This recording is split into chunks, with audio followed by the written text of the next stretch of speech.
Assalamualaikum warahmatullahi wabarakatuh. Halo teman-teman, perkenalkan nama saya Aini Zulfana Ulsaki dari kelas 11 MIPA 2. Sekarang saya akan menjelaskan materi tentang plasma darah pada bab sistem sirkulasi pada manusia. Apakah teman-teman tahu apa itu plasma darah? Kalau belum, akan saya jelaskan apa itu plasma darah. Plasma darah adalah cairan bening kekuningan yang mengandung 92% air, 7% protein plasma, dan 1% bahan campuran kompleks yang terdiri atas senyawa organik, anorganik, dan gas darah. Adapun ciri-ciri plasma darah yaitu 1. Berwarna kekuning-kuningan, 2. Tersusun atas 92% air dan 8% zat-zat terlarut, 3. Terdapat sel-sel darah, 4. Mengandung zat-zat. Zat-zatnya itu ada glukosa, gliserin, garam mineral, protein, karbon dioksida, nitrogen, dan masih banyak lagi. Kemudian fungsi plasma darah yaitu 1. Menjaga tekanan osmosis darah, 2. Mengangkut sari-sari makanan, 3. Mengangkut sisa-sisa metabolisme. Sisa-sisa metabolisme yang diangkut oleh plasma darah yaitu ada karbon dioksida, beberapa gas, serta mengangkut hormon. Berikut ini akan saya cantumkan gambar ilustrasi plasma darah setelah melalui proses sentrifugasi. Terlihat dalam tabung reaksi bahwa plasma darah terdapat pada bagian yang paling atas dengan presentase 55%. Kemudian di bawah plasma darah ada sel darah putih atau leukosit dan trombosit atau keping darah dengan presentase kurang dari 1%. Kemudian di bagian paling bawah ada sel darah merah atau eritrosit dengan presentase 45%. Kemudian akan saya jelaskan secara lebih detail mengenai komponen yang ada dalam plasma darah. Yang pertama atau yang A ada protein plasma. Protein plasma terdiri atas 3 macam. Yang pertama ada albumin. Gambar tersebut merupakan gambar albumin. Albumin adalah protein plasma paling banyak jumlahnya yaitu sekitar 55 hingga 60%. Albumin disintesis di hati dan memiliki muatan negatif yang sangat kuat untuk mengikat molekul kecil agar dapat diedarkan melalui darah. Albumin berfungsi menjaga tekanan osmosis koloid darah, menjaga keseimbangan asam basa, dan mendistribusikan zat-zat. Kadar albumin juga dapat digunakan untuk menandakan apabila ada gangguan atau penyakit pada tubuh. Yang pertama, apabila kadar albumin rendah, menandakan adanya penyakit 1. Kerusakan organ hati, 2. Peradangan, 3. Syok, 4. Malnutrisi, 5. Nefrotik, 6. Penyakit Crohn. Kemudian yang kedua, apabila kadar albumin yang tinggi, biasanya menandakan adanya dehidrasi. Kemudian protein plasma yang kedua yaitu ada globulin. Berikut ini merupakan gambar globulin. Globulin merupakan protein plasma yang jumlahnya sekitar 35%. Ada beberapa jenis globulin, yaitu ada alfa dan beta globulin, dan gamma globulin atau imunoglobulin.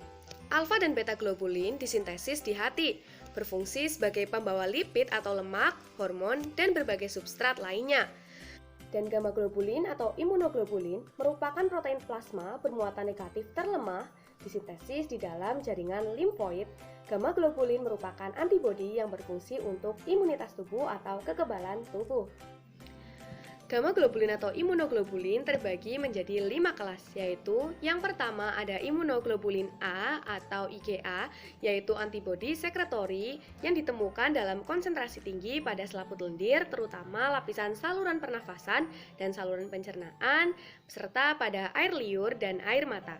Kedua, ada imunoglobulin D atau IgD. IgD ini belum dapat diketahui fungsinya, namun diduga berperan dalam diferensiasi sel. Yang ketiga ada imunoglobulin E atau IgE untuk melawan parasit. IgE biasanya berhubungan dengan reaksi alergi. IgE biasanya ditemukan di paru-paru, kulit, dan selaput lendir. Dan yang keempat yaitu ada imunoglobulin G atau IgG. IgG ini untuk melindungi terhadap infeksi bakteri dan virus. IgG merupakan jenis antibodi paling banyak. Ditemukan di semua cairan tubuh, IgG biasanya juga ditemukan pada air ASI yang pertama kali keluar. Kemudian yang kelima atau yang terakhir yaitu ada imunoglobulin M atau IgM. Adanya IgM ini mengindikasikan adanya infeksi baru oleh patogen. IgM biasanya ditemukan terutama dalam cairan darah dan getah bening. Kemudian protein plasma yang ketiga yaitu fibrinogen. Fibrinogen adalah protein plasma yang jumlahnya sekitar 4%. Fungsi fibrinogen yaitu berperan dalam proses pembekuan darah. Cairan darah yang tidak mengandung fibrinogen disebut dengan serum. Ada 4 jenis serum. Yang pertama ada serum albumin. Adalah serum yang mengandung protein albumin, berfungsi memelihara tekanan osmosis darah dan mengangkut molekul lain. Yang kedua ada serum globulin, adalah serum yang mengandung protein globulin, berfungsi membentuk sistem kekebalan tubuh atau sistem imunitas tubuh. Kemudian yang ketiga ada serum lipoprotein, adalah serum yang mengandung protein dan lemak. Serum ini dapat berbentuk enzim, antigen, dan toksin, berfungsi mengangkut lipid atau lemak ke sekitar tubuh dalam darah. Yang keempat ada serum wewenang, adalah serum yang hanya berjumlah 1%. Serum ini terdiri atas enzim, proenzim, dan hormon. Serum wewenang berfungsi mengatur ekspresi genetik dan kontraksi otot. Kemudian struktur serum terlihat sangat jernih dan mengandung banyak antibodi yang berfungsi untuk membinasakan protein asing yang masuk ke dalam tubuh. Protein asing yang masuk ke dalam tubuh disebut dengan antigen. Berdasarkan cara kerjanya, antibodi dalam plasma dibedakan menjadi 4, yaitu 1 ada agglutinin untuk menggumpalkan antigen, 2 presipitin untuk mengendapkan antigen, 3 antitoksin untuk menetralkan racun, dan yang keempat ada lisin untuk menguraikan antigen. Gangguan ataupun kelainan yang dapat terjadi pada fibrinogen yaitu ada kelainan kuantitatif meliputi afibrinogenemia dan hipofibrinogenemia. Ada juga kelainan kualitatif yaitu meliputi hipodisfibrinogenemia, penyakit hati, dan disfibrinogenemia. Kemudian, saya akan mencantumkan juga skema proses pembekuan darah. Berikut ini merupakan skema proses pembekuan darah. Terlihat pada skema, pertama terjadi luka. Luka tersebut menyebabkan trombosit atau keping darah pecah. Kemudian trombosit yang pecah mengeluarkan trombokinase. Lalu trombokinase akan mengubah protein yang disebut protrombin menjadi trombin karena pengaruh ion kalsium dan vitamin K dalam darah. Lalu trombin akan mengubah fibrinogen menjadi benang-benang fibrin, dan yang terakhir benang fibrin ini akan membentuk jaring-jaring di sekitar sel darah sehingga luka tertutup dan darah tidak menetes lagi. Kemudian untuk komponen plasma darah yang kedua atau yang B yaitu bahan campuran kompleks dalam plasma darah. Apa saja ya bahan campuran kompleks dalam plasma darah? Kalau teman-teman belum tahu, mari akan saya jelaskan apa saja bahan campuran kompleks yang ada dalam plasma darah. Yang pertama ada senyawa organik.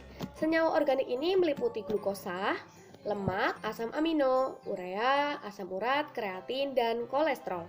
Dan yang kedua senyawa anorganik. Senyawa anorganik meliputi garam mineral, natrium klorida, natrium bikarbonat, garam kalsium, fosfor, magnesium, besi, dan sulfat. Kemudian yang ketiga ada gas-gas. Gas-gas meliputi oksigen, karbon dioksida, dan nitrogen. Dan yang terakhir ada zat-zat hasil produksi dari sel-sel, ada enzim, hormon, dan antigen. Setelah memahami materi yang sudah saya terangkan di atas, sekarang saya akan menjelaskan sedikit tentang peranan plasma darah dalam dunia kesehatan. Pertama, saya mau bertanya, apakah teman-teman tahu untuk apa plasma darah digunakan? Secara umum, plasma darah digunakan yang pertama untuk menyembuhkan pasien trauma, syok, dan mengalami luka bakar, hemofilia, autoimun, dan osteoartritis stadium awal. Yang kedua, menyembuhkan penyakit hati yang parah atau defisiensi faktor pembentukan multiple. Yang ketiga, pada perusahaan farmasi, penggunaan plasma darah ini untuk melakukan perawatan untuk kondisi seperti defisiensi imun dan gangguan pendarahan. Dan yang keempat, yaitu plasma darah dapat digunakan untuk menyembuhkan penyakit menular seperti flu Spanyol. Dan untuk masa pandemi saat ini, plasma darah juga digunakan untuk menyembuhkan penyakit COVID-19. Cukup sekian pembahasan dari saya mengenai plasma darah. Terima kasih. Wassalamualaikum warahmatullahi wabarakatuh. Semoga bermanfaat.